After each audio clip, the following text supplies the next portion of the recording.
안녕하십니까. 총 10강으로 진행될 강좌 제자가 묻고 율곡이 답하다를 찾아주신 여러분들을 환영합니다. 저는 이 강좌를 여러분들과 함께할 강사 배재성이라고 합니다.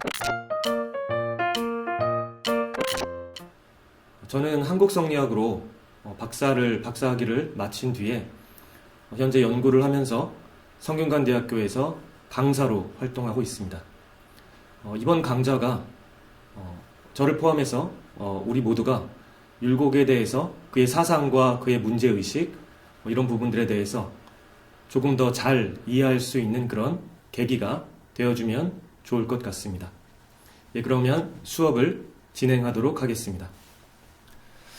먼저 이 강좌의 제목은 제자가 묻고 율곡이 답하다입니다. 다시 말해서 이 강좌에서 주로 다루게 될 내용은 율곡과 그의 제자가 서로 문답하고 대화한 내용입니다. 그러면 우리가 그 대화한 내용을 어떠한 자료 혹은 컨텐츠를 통해서 확인할 수 있느냐 하면 바로 여기 나온 것처럼 율곡어록이라는 자료를 통해서 저희가 그 내용을 살펴보게 될 것입니다. 다시 말해서 이번 수업의 내용은 율곡어록의 그 내용을 통해서 율곡을 읽어보는 그러한 시도라고 말할 수 있겠습니다. 잘 알고 계신 것처럼 이 율곡은 조선을 대표하는 가장 중요하고 또 유명한 성리학자 중에 한 명이라 할 수 있을 것입니다.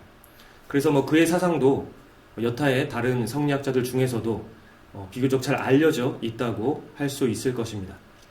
그런데 그의 사상을 이해하기 위해서 우리가 어록에 주목하는 이유를 먼저 간단히 말씀드리려고 합니다.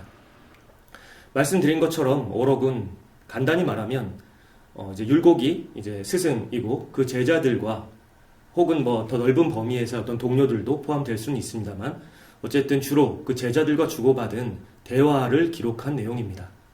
그런데 이 어록이라고 하는 것은 이 성리학자들, 이제 율곡은 이 성리학자이죠. 성리학자들의 어떤 그 문화 안에서 상당히 중요한 의미와 역할을 가지고 있습니다. 물론 이제 우리가 잘 알고 있는 그런 이론적인 내용도 물론이고 이러한 대화를 통해서 정말로 어떤 이론적인 문제를 포함해서 어떤 마음 공부나 수양에서 겪는 어려움이라든지 어떤 진지한 질문들 그리고 어떤 현실의 일상생활에서 발생할 수 있을 법한 그러한 조금 더 내밀하고 구체적인 질문들 이런 질문들을 우리가 볼 수가 있고 또 그 안에서 그 학판의 어떤 문제의식이라든지 어떤 그 주요 어떤 가치의 초점들 이런 부분들을 우리가 조금 더 구체적이고 와닿게 볼 수 있는 중요한 자료가 되기 때문입니다. 그래서 사실 성리학에서 이 어록은 어떤 그 학파의 특징과 정체성을 보여주는 그리고 그것을 유지하고 이어가게끔 해주는 주요한 매개로서 중시되어 왔습니다. 그래서 이러한 이유로 마찬가지로 저희는 율곡에 대해서도 그 대화를 통해서 널리 알려진 사단칠정 논쟁 그리고 어떤 이기론적인 내용들 그리고 어떤 수양론적인 내용들 이런 것들이 다 망라되어 있을 뿐만 아니라 그것들이 조금 더 구체적인 형태로 어떤 꼭 어떤 그 다른 학파 간의 논쟁에서는 또 볼 수 없는 제자들이 스승에게 궁금해서 정말 질문할 법한 그런 내용들도 여기 포함되어 있기 때문에 그런 내용들까지 우리가 더불어 살펴보면서 조금 더 그 자세하게 어떤 그런 율곡 사상의 취지나 특징을 살펴볼 수 있는 기회가 될 수 있을 것 같습니다. 그러면 일단 오늘은 첫 시작으로서 조금 익숙한 주제로 이 어록에 다가가 보려고 합니다. 그래서 오늘 1강의 주제로 정한 것은 사단칠정론에 대한 이의의 관점입니다. 일단 제시된 내용을 같이 한번 읽어보겠습니다. 율곡 철학의 개성과 특질을 형성하게 된 가장 중요한 계기는 사단칠정론에 대한 이견으로 인해 촉발된 이의와 그리고 우계성원과의 인심, 도심 논쟁이었습니다. 그런데 이러한 사단칠정론에 대한 이의의 주장이 어록에는 어떻게 나타나고 있는가를 한번 확인해 보겠습니다. 저희가 제일 먼저 1강에서 일단 이 문제부터 관심을 가지는 이유는 일단은 이 내용이 율곡 이의의 어떤 사상과 철학에서 가장 널리 알려지고 또 익숙한 주제이기 때문에 일단은 이 문제를 통해서 어록에 어떻게 제시되고 있는지 그것들을 살펴봄으로써 조금 더 자연스럽게 이 어록에 제시된 어떤 토론이나 담론의 어떤 그런 부분들을 살펴보고 거기 진입하기 위한 목적입니다. 그래서 먼저 간단히 말씀드리면, 요약해서 말씀드리면 대표적으로 널리 알려져 있는 율곡이의 주장과 큰 차이가 있지는 않지만 그러한 주장들이 이런 제자들과의 대화에서 구체적으로 토론되고 또 그렇게 논의된 어떤 그런 맥락을 우리가 살펴보면서 이 어록이 또한 그러한 내용 또한 충분히 잘 담고 있음을 또한 확인할 수가 있을 것입니다. 그럼 어쨌든 오늘의 주제가 사단과 칠정이기 때문에 먼저 사단과 칠정에 대해서 아주 간단히 살펴보도록 하겠습니다.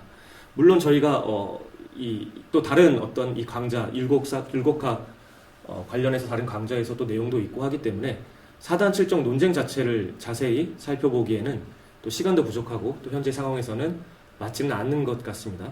그럼에도 불구하고 이 논쟁이 어떠한 문제 의식과 배경을 가지고 있는지는 그래도 간단히 짚고 가는 것이 좋을 것으로 생각됩니다.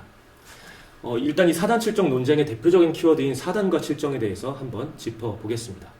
먼저 사단이라고 하는 것은 성리학의 아주 가장 중요한 주장은 인간의 본성이 본질적으로 그리고 보편적으로 선하고 그렇기 때문에 기본적으로 우리 모두 노력 여하에 따라서 그러한 선한 본성에 근거해서 또 기반해서 성인이 될 수 있다는 주장이죠. 그런데 그러한 선함을 보여주는 중요한 단서 그리고 주장, 말 그대로 단서인 것이 바로 이 사단입니다. 그래서 인간의 선한 본성을 이루는 사덕이라고 이야기할 때는 네 가지로서 저희가 인, 의, 예, 지라고 말하고요. 이것을 또한 다섯 가지 덕목으로 오상이라고 표현하기도 하는데요. 이 경우에는 인, 예, 지에 믿을 신자를 붙여서 인의 예지 신으로 말하는 경우입니다. 어쨌든 두 가지 경우 모두 그 초점은 이제 인의 예지에 있다고 할 수 있겠습니다.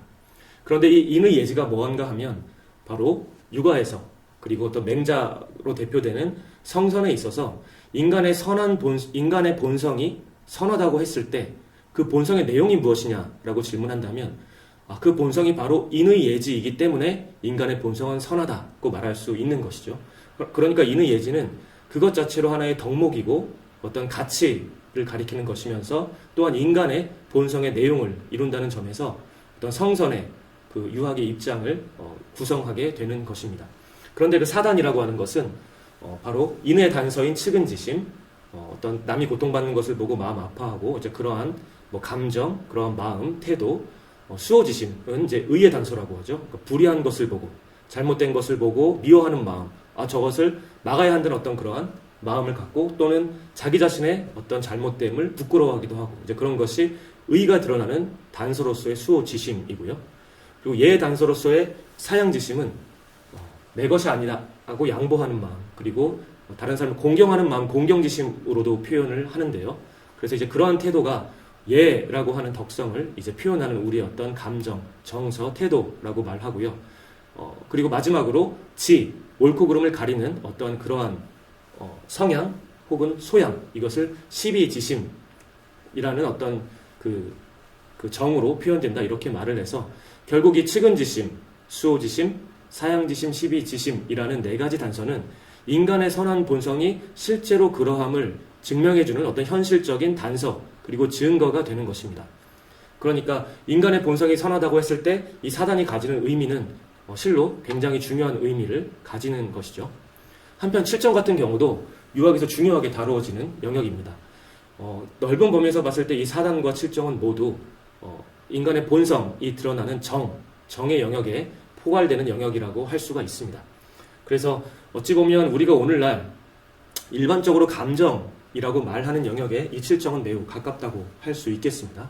그래서 기쁨, 분노, 화냄, 그리고 애는 슬픔, 그리고 그 옆에 구는 두려움, 이제 희노애구라고도 하고 희노애락이라고도 하는데요. 락인 경우에는 이제 즐거움입니다.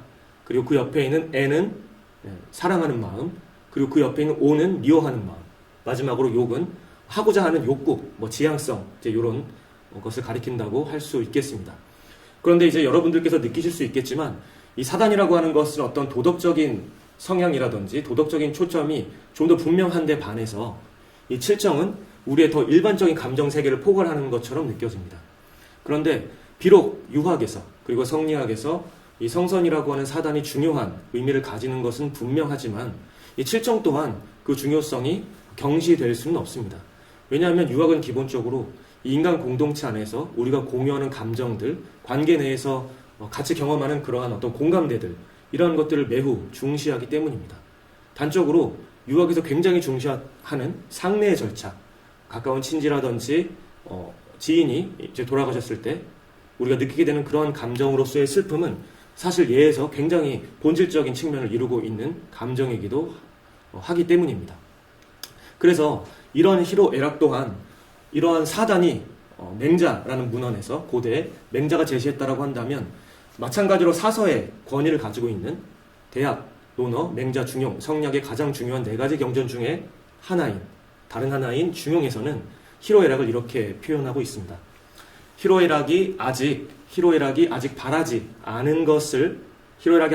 않아서 고요한 상태, 마음이 평정하고 어떤 작용으로서 드러나지 않은 상태를 중이라고 하고, 실질적인 어떤 감정, 희로애락 혹은 희로애구, 애호욕으로 표현돼서 그것이 상황에 맞게 적절하게 그렇게 표현되는 것을 바로 조화로운 상태로서의 화라고 표현을 했습니다. 그런데 이 중화에 대해서 중용에서는 어떻게 덧붙이고 있냐면, 이 중이라고 하는 것은 천하의 아주 큰 근본으로서의 보편적인 근본이고, 또 이 화라고 하는 것은 달도라고 해서 천하의 보편적인 도, 모든 곳에 통용되는 보편적인 도라고 해서 최상의 어떤 가치를 부여하고 있습니다.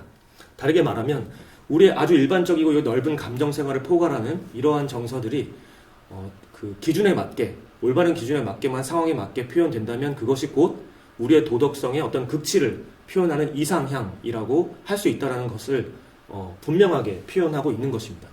그래서 사단칠정 논쟁이라고 하는 것은 그러니까 우리가 지금 보기에도 이 2가지 감정이 다소 성격이 달라 보이지만 또 한편 나름의 중요성을 가진다는 것을 알 수가 있습니다.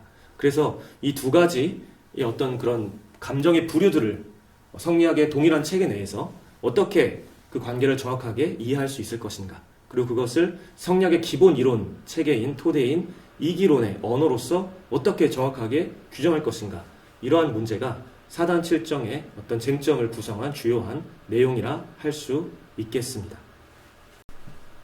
그러면 이제 구체적으로 오늘 저희가 이제 살펴볼 어록에서 이 문제가 어떻게 논의되고 있는지를 살펴보려고 합니다. 먼저 직접적으로 이 퇴계, 이기호발설에 대한 질문이 제기되고 있습니다. 이 내용은 이제 율곡에게 질문한 내용인데요. 먼저 내용을 한번 읽어보고 조금 이야기를 이어가도록 하겠습니다. 이제 질문합니다. 이제 이건 어록에 직접적으로 제시된 내용입니다. 참고로 한 가지 말씀드릴 것은 지금 제가 어록에 제시한 이 본문들은 그 올제 클래식에서 한영호 선생님의 번역으로 출간된 그 율곡 어록의 내용을 상당 부분 참조해서 제가 경우에 따라 약간 수정한 경우는 있습니다만 상당 부분 그것들을 인용하고 있다는 점을 미리 말씀드립니다. 그래서 질문 내용을 살펴보면 좀 읽어보겠습니다. 최학원이 이덕홍의 말을 전하여 말하기를. 이 이덕홍은 사실 그 퇴계 이황의 제자입니다. 그러니까 그 퇴계 이황의 제자의 입장을 지금 전하면서 질문하고 있는 상황인 것이죠. 아주 이제 유명한 말이 나옵니다. 사단은 리가 발함에 기가 그것을 따르는 것이며, 이게 리발기수라고 흔히 알려진 말입니다. 리가 발함에 기가 그것을 따른다. 이제 리발이 기수지라고 합니다. 이제 이것이 이기호발의 리발의 측면이라고 할 수가 있는 것입니다. 그 이어지는 말은 7정은 기가 바람에 리가 그것을 올라타고 있는 것이다. 이제 이 2개가 바로 소위 말하는 퇴계의 이기호발설입니다. 이제 두 번째는 기발이 리승지, 기가 발함에 리가 그것을 타고 있다. 그 리발이 기수지와 기발이 리승지, 이 2개가 하나는 리발이고 하나는 기발이라는 것이 이제 우리가 흔히 말하는 이기호발의 설인 것입니다. 이제 그것을 전하면서 이제 다시 이제 질문을 이어갑니다. 퇴계는 스스로 이것이 좋은 표현이라고 여겼습니다. 그러니까 아주 이것이 어떤 사단과 칠정의 관계를 이기론의 차원에서 잘 규정한 말이다라고 퇴계 스스로 이제 이것을 스스로 자부심을 가졌다. 지금 이렇게 얘기를 하고 있는 것입니다. 그리고 질문자는 그 취지를 조금 더 보완합니다. 질문자가 아마 퇴계 선생님께서 이발과 기발을 이렇게 구분한 것은 아마도 각각 그 중점이 되는 한 측면에 따라서 말하는 것입니다. 그러니까 이 내용도 사실은 사단 칠정 논쟁에서 많이 언급이 되었던 내용입니다. 그래서 무슨 말인가 하면 사단이라고 하는 감정은 순수한 리가 그대로 표현됐다는 점에서 리를 주로 하는 그 표현이고 혹은 뭐 감정이고, 반면 칠정이라고 하는 것은 그 이외의 어떤 측면이니까 아무래도 기의 어떤 측면을 표현하는 것으로 여겨진다. 특히 이제 퇴계는 그렇게 생각했습니다. 그래서 칠정 같은 경우는 기를 중점으로 해서 말한 것이다 라고 해서 각각 사단과 칠정이 하나는 리를 중심으로 하는 표현 혹은 감정이고, 다른 하나 즉 칠정은 기를 중심으로 하는, 기를 주로 기의 측면을 표현하는 어떤 그런 감정이나 어떤 개념이다 라고 하는 어떤 그 측면에 대해서 지금 다시 보론을 하면서 보완하면서 이 내용을 율곡에게 질문한 것입니다. 그럼 이제 여기에 대해서 율곡이 어떻게 답변하고 있는지를 살펴보도록 하겠습니다. 예, 율곡의 답변입니다. 여기서 선생은 이제 율곡을 가리킵니다. 그렇다면 사단은 본래 리가 바란 것이라고 할 수 있지만 칠정 중에서 바른 것은 리가 바란 것이 아니라는 것인가? 그러니까 반문이니까 지금 여기에 대해서 율곡은 동의하지 않는 것입니다. 이제 그 이후로 율곡의 생각이 표현됩니다. 내가 보는 바로는 칠정밖에 별다른 정이 있는 것이 아니고 사단도 또한 칠정 가운데 포함되어 있는 것이다. 이것이 율곡 입장의 핵심입니다. 사단과 칠정이 별도의 다른 두 가지 어떤 질적으로 다른 감정인 것이 아니라 칠정은 전체 감정을 이루고 그 안에서 어떤 선을 표현하는 것, 선이 온전히 실현된 경우를 일컬어서 사단이라고 할 뿐이다 라고 하는 것이죠. 그래서 이제 이어가면 맹자는 단지 칠정 가운데에서 선한 것만을 뽑아내어 사단이라고 하였다. 그런데 이렇게 본 게 무엇이 문제일 것인가 라고 했을 때 이제 이어지는 내용입니다. 이제 지금 이 입장을 퇴계 입장을 이는 율곡은 명확하게 반대하고 있는 것입니다. 만약 사단과 칠정을 대립시켜 말한다면 두 가지가 아예 다른 것처럼 보여서 온당하지 못한 것 같다. 예. 그러니까 이 두 가지를 그 칠정이 사단을 포함하는 관계이고 사단은 칠정 가운데에서 선한 정인데 두 가지를 만약에 하나는 이발이고 하나는 기발이고 이런 식으로 대립시켜 말한다면 다른 것처럼 보여서 그것은 마땅치 않다라는 이야기이고, 또 이 앞에 나왔던 이야기도 중요한 어떤 초점이 있는 것이죠. 왜냐하면 이 성이라고 하는 것은, 또 성리학에서 이 리라고 하는 것은 사실은 기본적으로 선한 것이고 또 모든 감정의 원천이 되는 것인데, 그러한 감정으로서 성에 근거한 감정으로서 올바르게 실현되었다면 그것은 단지 당연히 리에 근거하고 성에 근거한 것이라고 우리가 통칭할 수 있어야 할 것인데, 그 가운데서 다시 이것은 사단의 선이고 이것은 칠정의 선이다 이렇게 말한다면 어쨌든 그 하나의 성과 하나의 리에 근거한 어떤 그런 성선의 세계관이 분열되는 것 같은, 분열될 수 있는 그런 어떤 위험이 있다. 이제 이러한 문제의식을 내포한 것으로 볼 수 있겠습니다. 좀 더 구체적으로 그럼 이 사단과 칠정이 어떻게 다른가에 대해서 이제 이의 입장을 조금 더 이제 보완적으로 살펴보려고 합니다. 그래서 이 조계진이라는 인물이 이제 여기에 대해서 조금 더 구체적인 질문을 제시하고 있습니다. 그래서 사단과 칠정은 그러면 어떻게 다르다는 말입니까? 라고 질문을 하고 있습니다. 여기에 대한 답이 꽤 길기 때문에 다른 그 후면에 다시 따로 실었습니다. 다시 바로 살펴보도록 하겠습니다.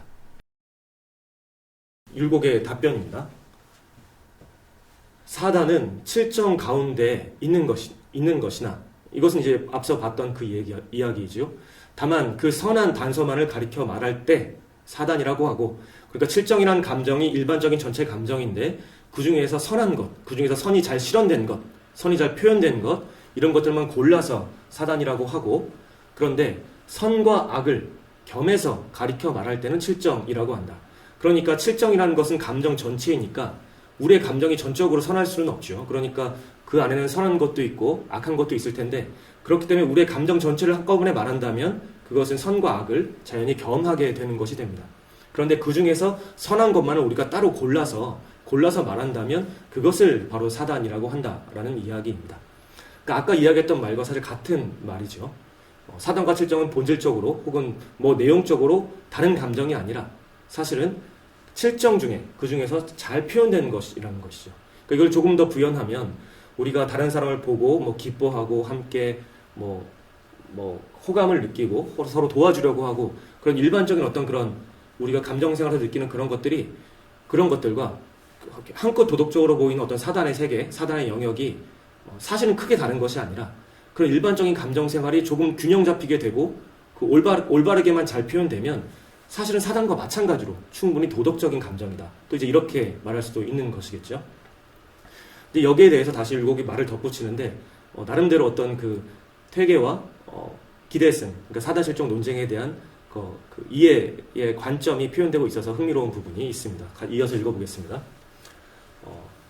퇴계는 사단과 칠정을 나누어서 말했기 때문에 이제 이것이 실제로 사단 칠정 논쟁의 쟁점이었습니다. 그래서 기대승과 함께 변론한 것이 거의 한 책이나 되었다. 이제 여러 통의 편지를 몇 년 동안 주고받고 상당히 많은 양의 이제 토론을 주고받았던 것이 사실입니다. 근데 여기에 대해서 이제 말을 붙이는 것이 흥미로운데요. 그렇지만 감히 누가 이러한 논쟁에 대해서 퇴계를 그르다고 하고 이제 기공은 이제 기대승을 좀 높여서 표현한 말입니다. 기공을 옳다고 능히 말할 수 있겠느냐? 그러니까 이 말은 사실은 기대승의 주장이 호발설이 틀렸다고 주장했던 기대승의 입장이 맞지만 당대 학계에서 이제 퇴계는 실제로 기대승보다 훨씬 더 몇십 년 선배였고 이제 성균관 대사성, 그러니까 지금 말로 하면 성균관의 총장이라고 하는 위치까지 지냈던 당대 이미 가장 높은 위상을 가진 학자였기 때문에 이들의 토론에 대해서 누가 감히 기대승이 옳다라고 할 수 있었겠는가? 그런데 이제 이 뒤에 붙은 이제 이야기는 사실상 지금 하고 있는 것처럼 본인은 명확하게 퇴계가 그르고 기대승이 옳았다 이제 말하고 이제 이렇게 말하고 있는 것이기도 하죠.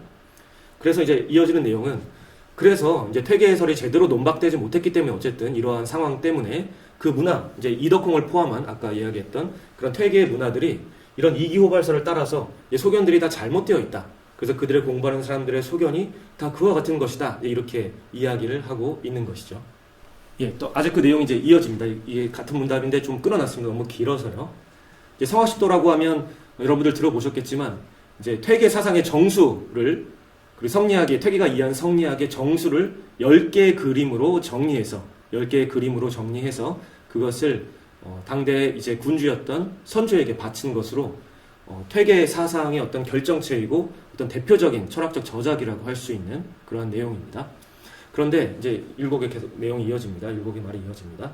성학십도에 이르기를 이제 이교발설을 성학십도에 이제 실었다 이 말입니다. 수록했다는 말입니다. 사단은 이가 바람에 기가 그것을 따르는 것이고 칠정은 기가 발함에 리가 그것을 올라타고 있는 것이라고 했으니 이렇게 말할 것 같으면 이렇게 이발 기발을 구분해서 말할 것 같으면 사단과 칠정을 아예 둘로 쪼개버린 것이 나눈 것이 매우 분명하다. 그리고 이것은 결국에는 리와 기를 둘로 나눈 것과 같다라는 이해를 지금 이인은 보여주고 있습니다. 그래서 이제 그러한 이해에 근거해서 이어지는 내용이 나오는 것인데요.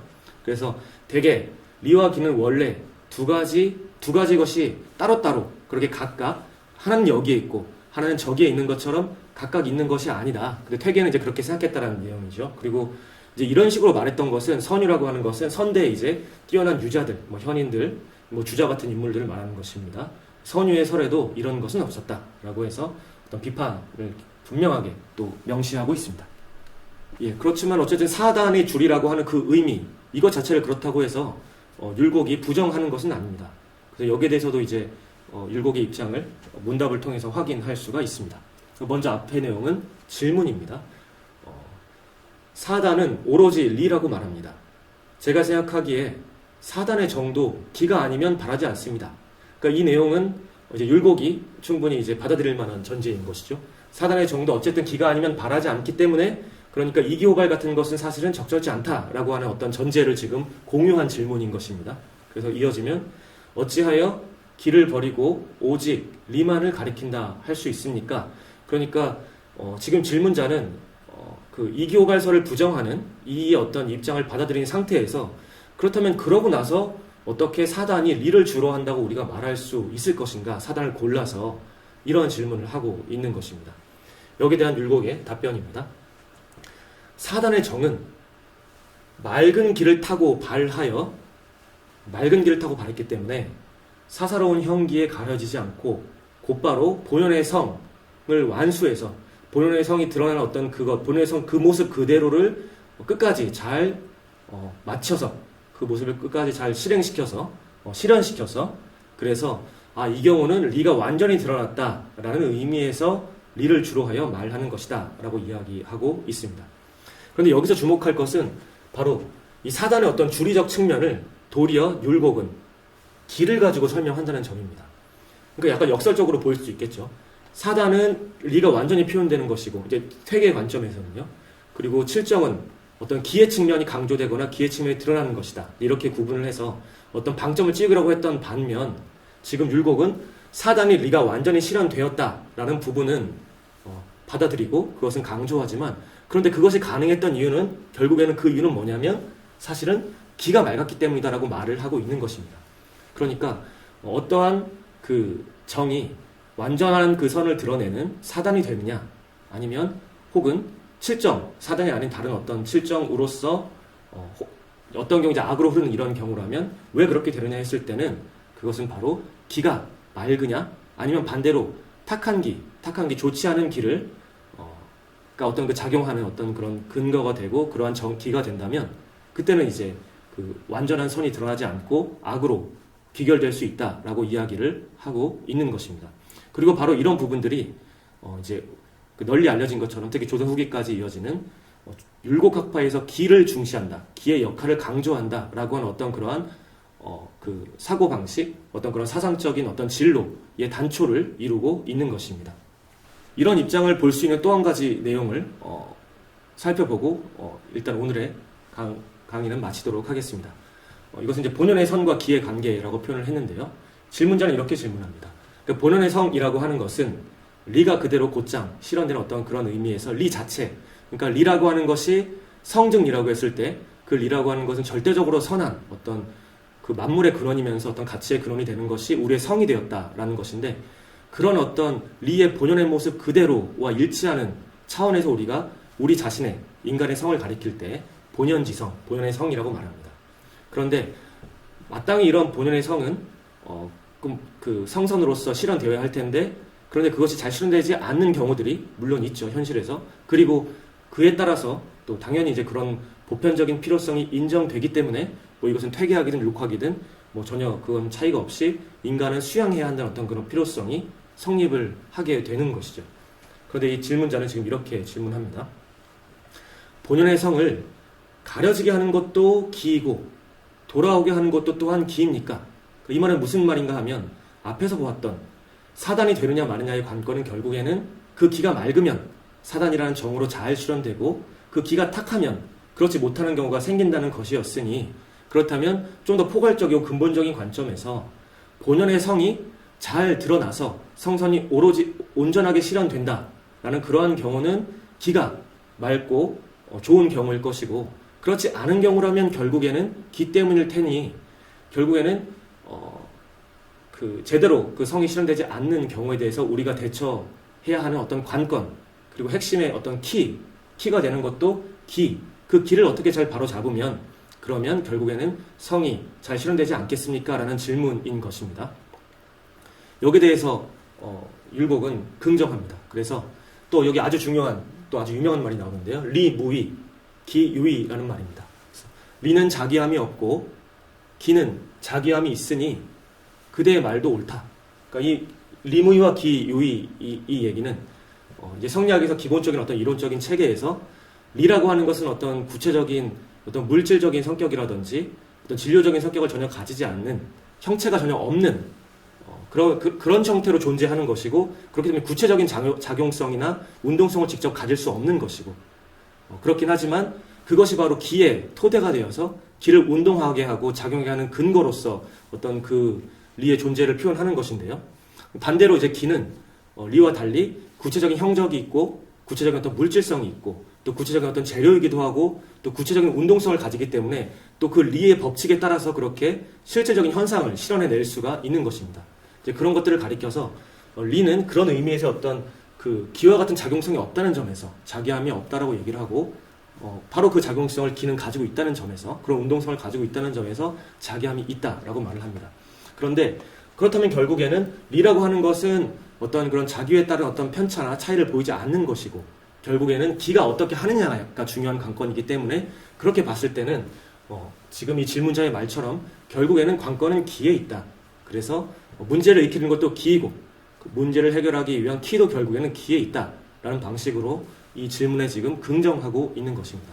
그래서 이런 내용들을 보면 어찌 되었든 율곡학이 어떤 성리학자의 어떤 그런 기본적인 전제로서 어떤 성선의 궁극적인 토대로서 리를 중시하는 것은 틀림없지만 어쨌든 그 현실을 설명하고 그리고 어떤 수양의 문제나 이런 부분들을 이해함에 있어서 접근함에 있어서 기에게 굉장히 어떤 중요한 역할을 부여한다, 의미를 부여한다 이런 부분들을 우리가 살펴볼 수가 있는데요.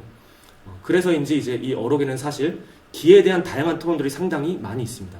그래서 그런 내용들을 추후 살펴볼 수 있을 것으로 생각합니다.